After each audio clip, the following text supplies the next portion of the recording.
Greetings, sports fans. Here on the World Cup, we have not been making a video until right before the final match. I made predictions for semis, and they were both wrong. I did mention the fact that Spain matched up very well against France. I did mention that England was better than Argentina, but the refs are favoring Messi and Argentina. And boy, were they elbowing your opponent and not even getting a yellow card. Okay. It's been history after history after history is showing in this World Cup Argentina has gotten huge favorable uh, outcomes. They have twice the number of fouls as many other teams. They have half the number of yellow cards as many other teams do. Just the what is being called, and there are really like two specific referees that seem to get tied up in this whole deal very, very often as well. Uh, and yeah, the simple fact is they have been favored. You can't deny the statistics behind how few yellow cards they get. You can't deny the statistics compared to how few they get and how many fouls they cause compared to every other team. They're almost twice as good a rate at not getting yellow cards yet committing fouls. Is that literally something they trained for? All right. They have avoided things that got red cards from other teams in this World Cup, and they don't even get a yellow. Okay. Whether it's elbowing someone in the head, whether it's spiking someone's Achilles tendon. Now, I'm not even saying those deserved red, but they at least deserved a yellow, and they got nothing. Here's the other interesting thing that's been being used, and this is the really easy one that FIFA has been able to manipulate. When does VAR ref call down? When do they call down to have the play re-looked at? Because they, against Egypt, they literally called it down like 15 seconds after the event had occurred. The ball had switched hands multiple times.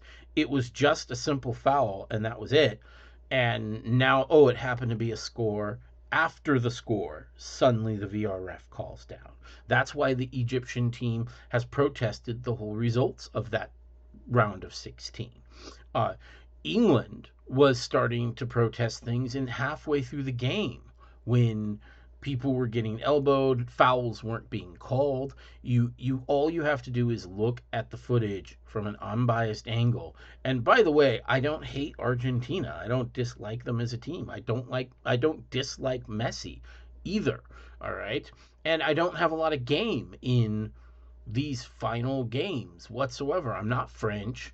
I'm not Spanish. I do have family that's English, so I guess I was rooting for them a little bit, but that's really beyond the point. And every team Argentina has faced, actually, I didn't have a reason really to root for their opponent. They weren't a team that I was behind, yet I constantly see the same thing happening through here. Not only that, there's a very, very clear motive. We already know FIFA has a huge history of corruption, okay?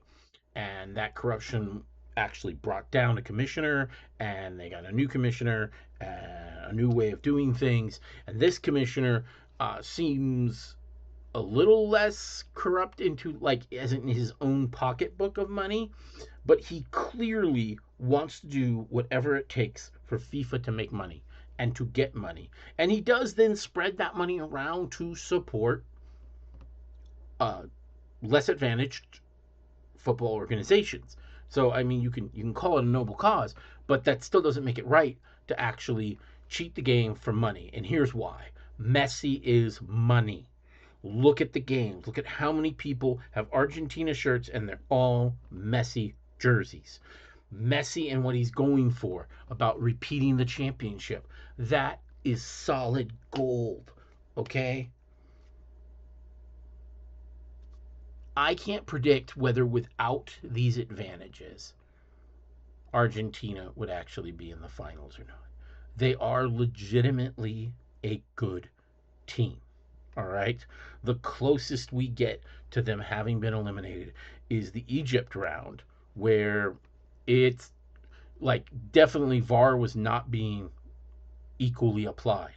Uh, all these little tiny fouls, let's call them on Egypt with VAR, especially if it can call back a goal. But things like that happening when Argentina does it doesn't take place suddenly, and that's something FIFA can really control. Like I said, and then the lack of calls on severely, severely not allowed plays and physicality by Argentina against England, which left players possibly in the game that wouldn't have been there in order to score. But maybe they still would have scored. Like, I don't know. I can't predict the future. All right. And they are a good team. I think Spain will beat them. I think Spain will beat them for two main reasons. One, Spain's three main reasons. One, Spain is a better team. Two, Spain is really good at controlling the game, and that's something Argentina doesn't necessarily do very well at. Spain matched up well against France because France has these explosive attacks, but Spain keeps them from it by controlling the flow and pace of the game. Argentina often wins by coming from behind with these amazing little attacks, but if Spain is controlling the flow of the game, those probably aren't going to happen. Finally, their ace in the hole has been FIFA pulling strings to give them slight advantages throughout these games. Why? For money. That disappears. They needed Argentina to get to the finals. They don't need Argentina to win them. Okay? Messi getting to the finals will make all the viewers tune in. It will sell more merchandise that they get a slice of, which is Messi's official jersey. It'll do all the things they want for money, whether Argentina wins or not. And because of all the specter of favoritism for Argentina that's been going around the internet, with multiple teams filing complaints about what has taken place, it'll actually help exonerate FIFA to let Spain win. Look, if we were favoring Argentina, why didn't they win? Well, they didn't win because it was no longer an advantage financially, whether they won or lost. But it's a huge advantage to their image if they lose. Okay. So my prediction is that Spain will win. But hey, I got both semis wrong. So who knows? We'll have to wait and see, and we'll see it on the pitch.